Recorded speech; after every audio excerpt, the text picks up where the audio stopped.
Amin. Haleluya. Selamat malam Bapak Ibu Saudara yang dikasihi dalam Tuhan. Shalom. Kita bersyukur karena malam hari ini kita kembali bertemu sekalipun secara online. Tapi saya rindu agar setiap kita tetap terus ada dalam kasih Tuhan, ada dalam hadirat Tuhan. Karena kita percaya hanya dekat Allah saja kita tenang. Daripadanya lah kita dapatkan kekuatan ya. Hari ini saudara yang dikasihi dalam Tuhan, saya ada satu hal yang saya mau bagikan buat setiap kita, bahwa Yesus yang kita sembah bukanlah hanya sekedar Allah yang menyelamatkan, tapi Dia juga adalah Allah yang bertanggung jawab dalam kehidupan kita. Sama-sama bilang sama saya, Yesus bertanggung jawab dalam hidup saya. Ayo sama-sama ketik di kolom komentar. Engkau yang ada di Facebook, TikTok, Zoom maupun yang ada di Instagram, sama-sama ketik di kolom komentar, Yesus Allah yang bertanggung jawab atas hidup saya. Ayo. Kita percaya. Kenapa Yesus menyelamatkan kita? Karena Dia mau menuntun kita. Iya kan? Kenapa Yesus menyelamatkan kita? Karena Dia mau kita masuk dalam seluruh rencananya. Berarti Dia bukan hanya sekedar menyelamatkan, tapi Dia juga menuntun, Dia juga membimbing, Dia juga mengarahkan, Dia juga memberkati kehidupan saudara dan saya. Ini yang saya mau bagikan buat setiap kita, agar kita menyadari sebagai anak-anak Tuhan, saya tidak pernah ditinggalkan seorang diri. Saya tidak pernah berjuang seorang diri. Saya tahu ada Yesus yang menuntun hidup saya. Saya tahu ada Yesus yang menyerahkan hidup saya, membawa hidup saya masuk dalam seluruh rancangan yang ajaib. Kita lihat dalam Keluaran pasal 13. Keluaran pasal 13 ayatnya yang ke-20 sampai dengan ayat 22. Yes, Yesus Allah yang bertanggung jawab dalam hidup kita. Ini terbukti dari perkataan Yesus, aku menyertai kamu sampai kesudahan zaman. Berarti sampai dunia ini hancur, sampai Yesus datang kali yang kedua menjemput kita, kita hidup dalam penyertaannya Tuhan. Haleluya. Keluaran 13 ayat 20 sampai dengan ayat 22. Demikianlah mereka, siapa mereka? Bangsa Israel yang keluar dari tanah Mesir. Demikianlah mereka berangkat dari Sukot dan berkemah di Etam di tepi padang gurun dalam perjalanan mereka. Iya kan? Kita lihat ayat 21. Tuhan berjalan di depan mereka pada siang hari dalam tiang awan untuk menuntun mereka di jalan, dan pada waktu malam dalam tiang api untuk menerangi mereka, sehingga mereka dapat berjalan siang dan malam. Perhatikan kebenaran ini saudara. Ketika bangsa Israel diselamatkan dari Mesir, dikeluarkan dari tanah perbudakan, lalu Tuhan gak bilang, ya sekarang kamu udah keluar ya, sekarang jalan sendiri. Nah, saya sampai sini aja ya, kamu jalan sendiri. No. Dia Allah yang membimbing bangsa Israel. Dia Allah yang menuntun bangsa Israel menuju tempat di mana Dia kehendaki untuk kita berada. Sehingga Dia akan menggenapi apa yang menjadi rencananya Dia dalam kehidupan saudara dan saya. Tapi ini yang perlu kita ingat. Apapun yang saya hadapi, saya tidak pernah berjuang sendiri. Itulah yang dialami bangsa Israel ketika mereka keluar dari tanah Mesir. Tuhan memimpin mereka dengan tiang awan di waktu siang. Alkitab katakan agar mereka dituntun oleh Tuhan. Dan tiang api pada waktu malam, Alkitab mengatakan untuk menerangi mereka di tengah-tengah kegelapan. Haleluya. Dia Allah yang bertanggung jawab dalam hidup kita. Bukan hanya sekedar selamatkan, selesai. No. Dia juga Allah yang menuntun kita. Tapi pendeta, kenapa kalau Tuhan menuntun saya, Tuhan menyertai saya, tapi kenapa masalah yang datang menghampiri saya? Justru karena ada masalah, kita bisa lihat pembelaan Tuhan. Justru karena ada masalah, kita bisa lihat pertolongan Tuhan. Jadi terkadang masalah adalah bukti di mana Tuhan izinkan hal itu, adalah bukti di mana Tuhan mau kita melihat karyanya. Kita lihat bersama-sama bagaimana ketika bangsa Israel tidak lagi menemukan jalan keluar. Di depan mereka hanyalah laut Tiberau, di belakang mereka Firaun beserta pasukannya mengejar, hendak membunuh mereka. Tidak ada jalan. Tapi tahukah saudara, ternyata Tuhan yang menuntun. Tuhan yang membimbing, Tuhan yang mengarahkan mereka sehingga mereka ada di posisi saat itu. Dan ternyata karena itulah Tuhan menunjukkan kuasanya dengan membelah laut Tiberau. Jadi terkadang masalah adalah cara Tuhan untuk dia memperkenalkan dirinya kepada saudara dan saya. Jadi kalau ada masalah, stop bersungut-sungut, stop mengeluh, stop cari siapa yang salah, jangan. Ada banyak dari kita anak-anak Tuhan ketika ada masalah langsung cari siapa yang salah. Oh, kamu nih yang salah nih, oh laki gue nih yang salah nih, bini gue yang salah nih, mertua gue nih, menantu gue yang salah. Jangan cari siapa yang salah, saudara. Terkadang masalah datang tanpa ada yang buat salah. Terkadang Tuhan izinkan ada masalah supaya kita melihat bahwa Tuhan menyertai hidup kita. Sama-sama bilang sama saya, Tuhan menyertai hidup saya. Amin. Ayat 22. Dengan tidak beralih, tiang awan itu tetap ada pada siang hari dan tiang api pada waktu malam di depan bangsa itu. Dengan tidak beralih berarti tetap ada selama-lamanya. Dengan tidak beralih, tiang awan itu tetap ada, tiang api itu tetap ada. Untuk apa? Karena bangsa Israel tidak bisa berjalan sendiri. Dia perlu tuntunan, dia perlu arahan. Sama, Roh Kudus diberikan buat setiap kita, agar kita dituntun, agar kita dipimpin, agar kita tidak menjadi orang-orang Kristen yang liar, ngelakuin sesuka-sukanya kita. Maka Roh Kudus mengingatkan akan apa yang harus kita lakukan sesuai dengan kebenaran firman. Bangsa Israel dituntun, bangsa Israel diarahkan, bangsa Israel diterangi jalannya untuk satu hal, agar mereka masuk ke tanah perjanjian, tanah di mana Tuhan sudah berjanji kepada Abraham, Ishak, Yakub, tanah yang berlimpah susu dan madunya. Ulangan 9 ayat 1 sampai dengan ayat 3. Ulangan pasal 9 ayat 1 sampai dengan ayat 3. Dengarlah, hai orang Israel, engkau akan menyeberangi sungai Yordan pada hari ini untuk memasuki serta menduduki daerah bangsa-bangsa yang lebih besar dan lebih kuat daripadamu. Lihat saudara, jadi Tuhan bilang sama bangsa Israel bahwa mereka akan menyeberangi sungai Yordan karena mereka akan menduduki tanah tempat di mana Tuhan sudah berjanji. Tapi tanah itu sebelum direbut oleh bangsa Israel, diduduki, Alkitab katakan, oleh bangsa-bangsa yang kuat, bangsa-bangsa yang lebih besar, lebih kuat daripadamu, yakni kota-kota besar yang kubu-kubunya sampai ke langit. Ayat 2. Suatu bangsa yang besar dan tinggi, orang enak yang kau kenal dan yang tentangnya kau dengar. Orang berkata, siapa yang dapat bertahan menghadapi orang enak? Ayat 3, perhatikan.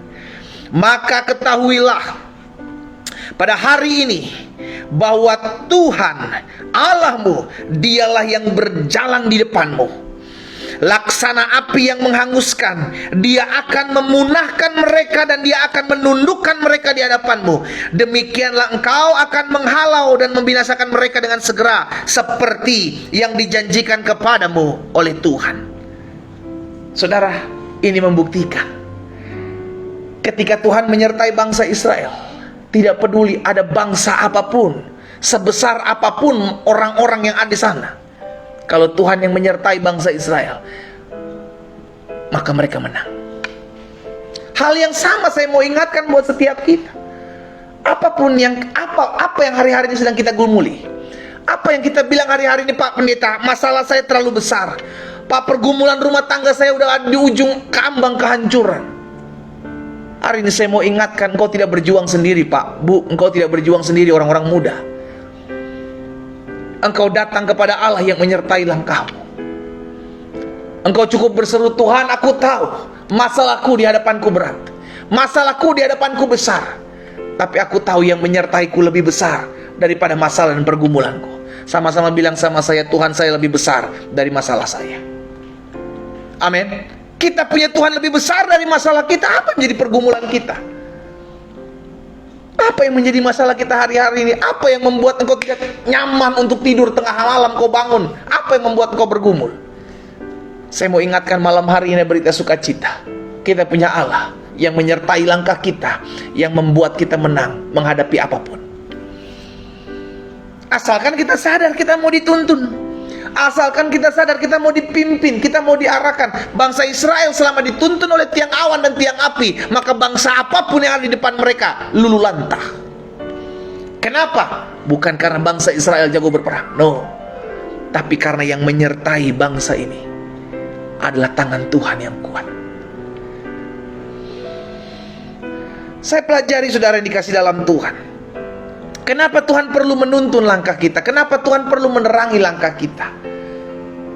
Sampai hari ini kita perlu dituntun, sampai hari ini kita perlu diarahkan. Kenapa? Yang pertama saya pelajari, karena Tuhan tahu kita itu seperti domba di tengah-tengah kawanan serigala, di tengah-tengah dunia ini. Itu yang menjadi perkataan Tuhan Yesus ketika Dia mengutus saudara dan saya. Kita diumpamakan seperti domba yang ada di tengah-tengah kawanan serigala. Kita nggak bisa apa-apa, kita takut, kita penuh dengan kekhawatiran. Itu sebabnya Tuhan perlu menuntun langkah kita. Dengan apa? Karya Roh Kudus-Nya. Dia yang akan memberikan kita hikmat, Dia yang akan memberikan kita ketenangan, Dia yang akan memberikan kita kekuatan, Dia yang akan memberikan kita kesanggupan untuk menghadapi apapun di tengah-tengah dunia ini. Sehingga kita cuma bilang, bukan karena saya pendeta, tapi karena Tuhan. Bukan karena saya bisa, bukan karena apa yang saya punya, tapi karena Tuhan. Oh, dunia di mana kita hidup hari-hari ini dunia licik, saudara. Segala cara dihalalkan.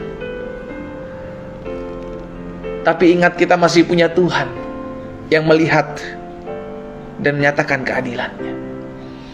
Ya, jadi pertama saya pelajari kenapa Tuhan perlu menuntun hidup kita. Karena Tuhan tahu kita ini seperti domba di tengah-tengah kawanan serigala. Kita perlu dituntun, kita perlu diarahkan. Yang kedua, kenapa kita perlu dituntun dalam kehidupan kita oleh kuasa Tuhan? Karena kita kadang lemah, kadang kita gampang terpengaruh, kadang kita gampang mudah dibawa arus dunia. Iya kan? Makanya Alkitab katakan, pergaulan yang buruk merusak kebiasaan yang baik. Aduh, nggak enak nih kalau saya nggak ikut minum ya, dikit lah, cuman sesloki aja ya, dikit lah, cuman sedikit aja kok, nggak sampai mabuk, ujung-ujungnya tepar. Karena pergaulan, karena nggak enak sama teman. Nanti nggak dianggap gaul lagi. Saudara, hati-hati. Pergaulan yang buruk merusak kebiasaan-kebiasaan yang baik. Kenapa kita perlu dituntun oleh Roh Kudus? Kenapa kita perlu diarahkan oleh Roh Kudus? Karena terkadang kita lemah. Kita seringkali dibawa oleh arus, dan kadang kita mudah dipengaruhi. Hidup itu cuma dua, either kita dipengaruhi atau kita yang mempengaruhi. Kalau kita kuat dalam firman, maka kita akan mempengaruhi orang lain, jadi berkat buat orang lain. Kita nguatin orang lain, kita mendoakan mereka. Tapi kalau kita lemah dalam firman, maka kita akan jadi orang-orang yang gampang terpengaruh, gampang dipengaruhi. Jadi yang kedua saya pelajari, kenapa Tuhan perlu menuntun dan menerangi setiap langkah hidup kita? Karena kita lemah dan mudah terbawa arus dunia. Dan yang ketiga, kenapa Tuhan perlu menuntun dan menerangi hidup kita? Karena terkadang kita suka mencari jalan pintas. Itu sebabnya Tuhan perlu menuntun kita. Nak, lewat sini loh, nak, sabar, belum waktunya doaku jawab. Kita perlu dituntun, kita perlu diarahkan, agar kita nggak cari jalan pintas. Karena yang Tuhan Yesus kasih adalah jalan keluar, bukan jalan pintas. Kenapa kita perlu jalan keluar bukan jalan pintas? Karena terkadang ada jalan yang memang harus kita lewati. Ada padang gurun yang memang membentuk karakter kita. Kita harus jalani. Nggak bisa kita cari, aduh capek saya pendeta ngadepin rumah tangga saya cari jalan pintas aja. Perceraianlah terjadi. Aduh capek saya ngadepin mertua saya, ributlah terjadi. Padahal kalau memang itu harus membentuk kita, itu harus memproses hidup kita, kita harus jalani, kita harus lewati. Ya, jadi kenapa Tuhan perlu menuntun kita, anak-anak Tuhan? Yang pertama, karena Tuhan tahu agar kita seperti domba di tengah-tengah kawanan serigala. Yang kedua, kenapa Tuhan perlu menuntun hidup kita? Karena terkadang kita suka lemah dan mudah terbawa arus dunia. Dan yang ketiga, kenapa kita perlu dituntun oleh Tuhan? Karena terkadang kita suka mencari jalan pintas. Yesus kasih jalan keluar, bukan jalan pintas. Kalau memang kita harus melewati masalah, melewati padang gurun, jalani. Karena kita percaya pencobaan-pencobaan yang kamu alami tidak akan pernah melebihi kekuatanmu. Nah, saya pelajari, itu sebabnya kita sebagai orang percaya perlu dituntun. Ya, kita sebagai orang percaya perlu diarahkan. Bangsa Israel ketika keluar dari tanah Mesir dituntun dan diterangi jalannya, agar mereka menuju satu tempat, yakni rencana Tuhan.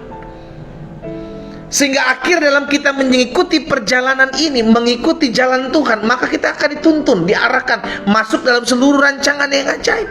Nah, saya pelajari itulah sebabnya kita perlu dituntun dan diterangi Tuhan. Karena ketika Tuhan yang menuntun, perhatikan hal ini, ketika Tuhan menuntun dan menerangi langkah hidup kita, maka yang pertama, kita akan mengalami jalan kemenangan. Kenapa saya katakan jalan kemenangan? Karena Tuhan yang menuntun, bukan ego kita, bukan kedagingan kita. Kalau Tuhan yang menuntun, pasti Tuhan sertai.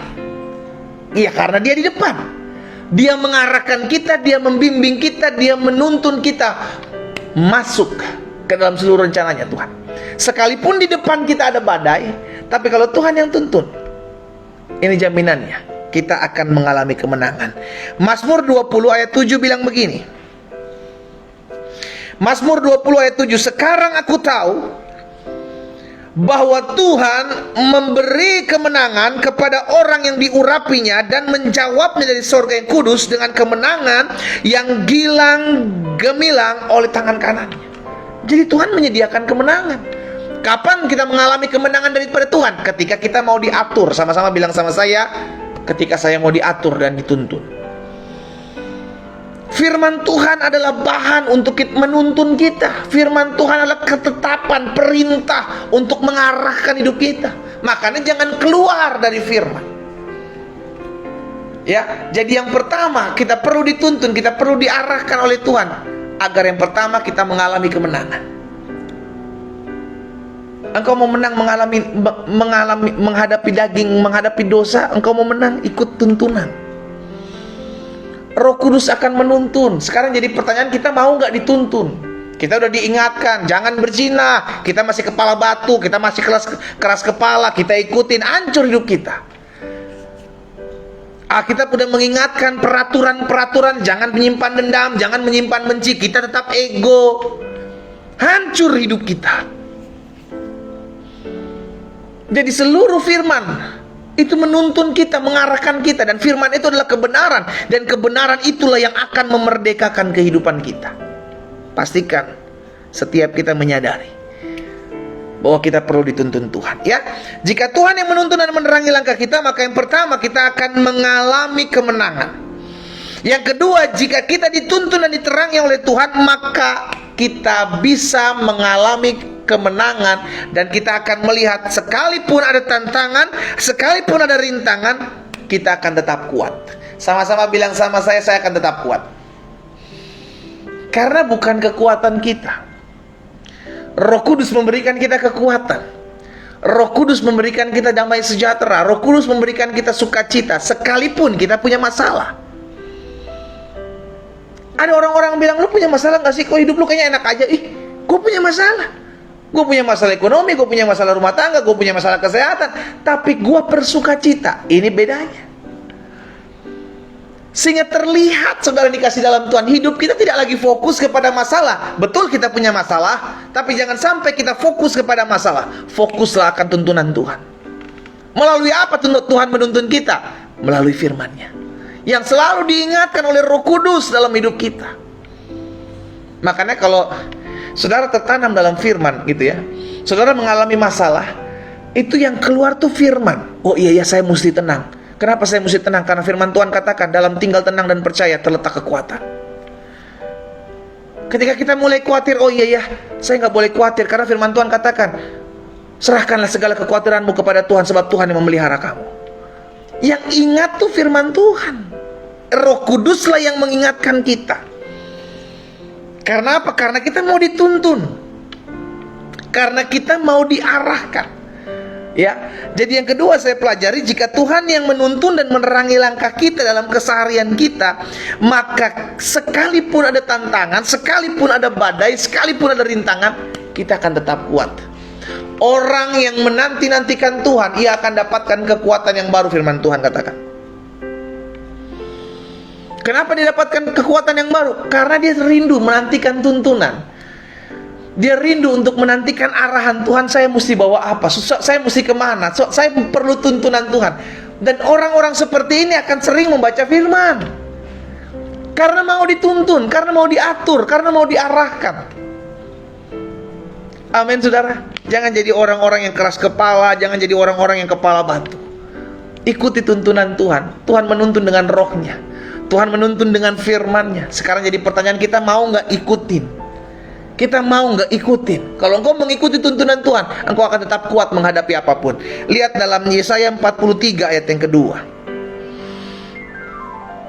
Yesaya 43 ayat yang kedua. Yesaya 43 ayat 2 bilang begini, apabila engkau menyeberang melalui air, aku akan menyertai engkau. Apabila engkau menyeberang melalui air, aku akan menyertai engkau. Atau melalui sungai-sungai, engkau tidak akan dihanyutkan.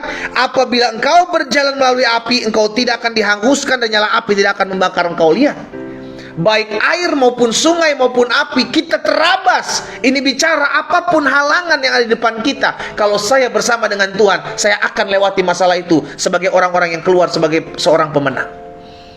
Kita lewati. Jadi ikut Tuhan bukan berarti nggak punya masalah. Catat ini baik-baik. Ikut Tuhan, dituntun Tuhan, diarahkan Tuhan bukan berarti nggak punya masalah. Bangsa Israel dituntun dengan tiang awan dan tiang api, tetap harus berperang. Tapi dalam setiap peperangan Tuhan yang berperang, mereka hanya maju. Ya, jadi betul kita diperhadapkan dengan masalah. Kita diperhadapkan dengan pergumulan karena kita makhluk hidup, kita pasti bergumul, kita pasti punya masalah. Tapi kita akan melewati masalah itu. Kenapa? Karena kita dituntun, kita dikuatkan, kita diarahkan. Maka saya ingatkan sekali lagi, jangan fokus kepada masalahmu. Karena ketika engkau fokus kepada masalahmu, pelan tapi pasti engkau semakin hari akan semakin terpuruk. Kenapa? Yang kau lihat hanya masalah, yang kau lihat hanya pergumulan, yang kau lihat hanya ketakutan, kekhawatiran, yang akhirnya membuat kita semakin hari semakin terpuruk. Tapi kalau kita fokus kepada salib, kita fokus kepada Yesus, kita fokus akan kasih-Nya, haleluya, kita akan kuat menghadapi setiap masalah, dan kita akan lihat kemenangan daripada Tuhan. Yang ketiga, yang terakhir, kenapa kita perlu dituntun? Dan jika Tuhan yang menuntun dan menerangi langkah kita, maka yang pertama, kita akan mengalami kemenangan.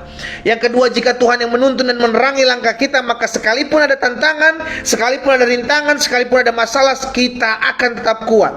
Dan yang ketiga, yang terakhir, jika Tuhan yang menuntun dan menerangi langkah kita, maka kita hidup dalam pemeliharaannya. Sama-sama bilang sama saya hidup dalam pemeliharaan Tuhan. Ayo. Ketik lagi di kolom komentar ya. Kita mau interaktif dalam live malam hari ini. Sama-sama bilang sama saya, atau sama-sama mengetik di live chat kita, saudara kasih dalam Tuhan. Sama-sama bilang, saya hidup dalam pemeliharaan Tuhan. Saya hidup dalam pemeliharaan Tuhan. Saya hidup dalam pemeliharaan Tuhan. 2022 hanya tinggal menghitung hari. Hanya tinggal menghitung hari, kita akan masuk di tahun 2023. Tapi kita percaya, hidup kita tidak ditentukan oleh apa kata orang. Hidup kita ditentukan oleh apa kata firman Tuhan. Apa yang firman Tuhan katakan tentang hidup kita? Aku menyertai kamu sampai kepada kesudahan zaman. Berarti berapapun tahun itu, tahun 2022 kah, tahun 2023 kah, tahun 2024 kah, Tuhan Yesus tetap menyertai dan memelihara kita. Haleluya. Ya, jadi yang ketiga, yang terakhir, jika Tuhan yang menuntun dan menerangi langkah hidup kita, maka kita akan tetap dalam pemeliharaan Tuhan yang ajaib. Ulangan 29 ayat yang kelima. Ulangan 29 ayat yang kelima bilang apa? 40 tahun lamanya aku memimpin kamu berjalan melalui padang gurun. Lihat perkataan firman Tuhan kepada bangsa Israel yang dituntun dan dipimpin. 40 tahun lamanya aku memimpin kamu melalui padang gurun, berjalan melalui padang gurun. Pakaianmu tidak menjadi rusak di tubuhmu, kasutmu tidak menjadi rusak di kakimu. Bayangkan 40 tahun, jubahnya tidak rusak, kasutnya tidak rusak. Mereka bukan cuma makan tidur, mereka berjalan di padang gurun, saudara. Tapi Alkitab mencatat jubah mereka, pakaian mereka tidak menjadi rusak di tubuh mereka, kasut mereka tidak menjadi rusak di kaki mereka. Apa yang membuktikannya? Hal ini membuktikan bahwa mereka dalam pemeliharaan Tuhan. Hal yang sama saya mau ingatkan buat setiap kita. Selama kita hidup dituntun, selama kita hidup diarahkan oleh Tuhan, maka engkau akan melihat pemeliharaan Tuhan yang ajaib terjadi dalam hidupmu. Katakan amin. Karena Tuhan yang memimpin, karena Tuhan yang mengarahkan, Tuhan yang menuntun kehidupan kita. Maka kalau Tuhan yang memelihara, Tuhan akan pelihara dengan cara yang ajaib. Lihat, Elia dipelihara oleh Tuhan ketika masa-masa kelaparan. Suruh Allah di pinggir sungai Kerit. Dan ketika sungai Kerit sudah mulai habis airnya karena kekeringan, apakah selesai pemeliharaan Tuhan? No. Tuhan bilang, masuk ke Sarfat. Ada janda yang aku suruh perintahkan untuk memelihara kau, memberi makan kau. Saudara dikasih dalam Tuhan, terlalu ajaib cara Tuhan memelihara hidup saudara dan saya. Terlalu ajaib. Karena itu jangan pernah membatasi cara kerja Tuhan dalam hidup kita. Ya, kalau Tuhan udah bilang aku akan memelihara engkau, maka kita akan terpelihara. Orang mau bilang 2023 susah, orang mau bilang 2023 gelap, orang mau bilang 2023 penuh dengan kesusahan. Kita percaya, apapun tahun itu, Tuhan adalah Tuhan yang tetap memelihara kehidupan saya dan saudara. Sama-sama katakan amin. Sekarang jadi pertanyaan buat setiap kita. Maukah kita dituntun? Maukah kita hidup dalam pimpinannya? Kalau engkau mau hidup dituntun dan dipimpin oleh Tuhan malam hari ini, saya ajak setiap kita taruh tangan kanan kita di dada. Hanya engkau yang mau dan memutuskan untuk hidup mau dituntun malam hari ini. Tuhan menuntun kita dengan firman-Nya. Itu sebabnya kita perlu merenungkan firman. Tuhan menuntun kita dengan Roh Kudus-Nya. Itu sebabnya kita perlu dengar suara Tuhan. Dengan kuasa Roh Kudus-Nya Dia mengajarkan kita. Jika engkau mau hidup dituntun oleh Tuhan, taruh tangan kananmu di dada. Saya akan berdoa buat saudara malam hari ini. Bapa, malam hari ini kami sudah mendengarkan firman-Mu. Kami percaya bukan suatu kebetulan kami boleh hadir dalam doa breakthrough and fasting prayer, doa terobosan malam hari ini. Kami percaya ada hal-hal yang dahsyat yang akan Tuhan kerjakan dalam kehidupan kami. Kami percaya malam hari ini Tuhan adalah malam di mana kami mengalami perjumpaan dengan Tuhan. Tatkala firman-Mu mengingatkan kami sebagai anak-anak Tuhan, kami hidup dalam tuntunan, kami hidup dalam arahan, kami hidup dalam janji-janji Tuhan. Dan kami percaya kalau Tuhan yang berjanji, Tuhan tidak pernah mengingkari apa yang Tuhan janjikan. Bapa, ada anak-anak-Mu malam hari ini di rumah mereka masing-masing, mau mengambil keputusan untuk memberi hidup mereka dituntun, diarahkan oleh seluruh kebenaran firman-Mu. Karena firman-Mu adalah kebenaran yang memerdekakan kami. Itu sebabnya kami mau melangkah, kami mau komitmen untuk hidup dituntun, untuk hidup diatur oleh Tuhan. Karena itu kami mau melangkah dengan menaruh tangan kanan kami di dada. Hamba berdoa secara khusus bagi mereka yang menaruh tangan kanan mereka di dada. Hamba berdoa di dalam nama Yesus, Tuhan tuntun hidup mereka, Tuhan terangi setiap langkah mereka. Sebagaimana Engkau menuntun bangsa pilihan-Mu ya Tuhan dengan tiang awan dan tiang api, maka kami hidup mau dituntun oleh Tuhan dengan firman-Mu yang menuntun dan mengarahkan hidup kami untuk masuk dalam seluruh janji Tuhan dan rencangan Tuhan yang sempurna. Hamba menyerahkan umat-Mu satu persatu ke dalam tangan Tuhan yang kuat. Di dalam nama Tuhan Yesus, terima kasih Bapa. Arahkan setiap umat-Mu dalam seluruh jalan-jalan Tuhan yang sempurna. Tuntun kami sehingga kami tidak salah melangkah. Karena kami tahu ada jalan yang disangka lurus tapi ujungnya membawa maut. Hari ini, malam ini, kami mau serahkan hidup kami kepada Tuhan. Pada akhirnya saudara dikasih dalam Tuhan, mari kita sama-sama mengangkat pokok doa kita yang kita sudah tuliskan di selembar kertas di rumah kita masing-masing. Apapun pokok doa kita, ingat firman Tuhan katakan, doa orang benar bila dengan yakin didoakan, dengan yakin didoakan. Engkau berdoa, engkau menuliskan pokok doamu, jangan ragu. Engkau tuliskan pokok doamu dengan satu keyakinan bahwa Tuhan Yesus sanggup menjawab doa-doa kita sempurna dan segera. Betul waktu Tuhan, tapi bagian kita beriman, bagian kita percaya. Angkat pokok doa kita di rumah kita masing-masing. Malam hari ini kita datang kembali kepada Tuhan. Bapa, Di tangan hamba ada pokok-pokok doa yang umatmu sudah tuliskan. Bahkan setiap mereka yang juga mengangkat pokok doa mereka, formulir doa mereka di rumah mereka masing-masing, ada pokok-pokok doa yang kami naikkan di altar kudus-Mu ya Tuhan. Kami doa di dalam nama Yesus. Kami percaya dan kami beriman satu persatu Tuhan yang menjawab setiap doa kami tepat pada waktu Tuhan dengan cara Tuhan yang ajaib. Bagian kami berharap, bagian kami percaya, bagian kami tidak goyah. Karena kami percaya Engkau Allah yang berjanji, Engkau setia terhadap apa yang Kau janjikan. Hamba-Mu berdoa, dan kami doa dalam nama Tuhan Yesus. Mereka yang mengangkat pokok doa mereka di rumah mereka masing-masing, kami perkatakan di dalam nama Yesus, kami percaya setiap doa kami didengar oleh Tuhan.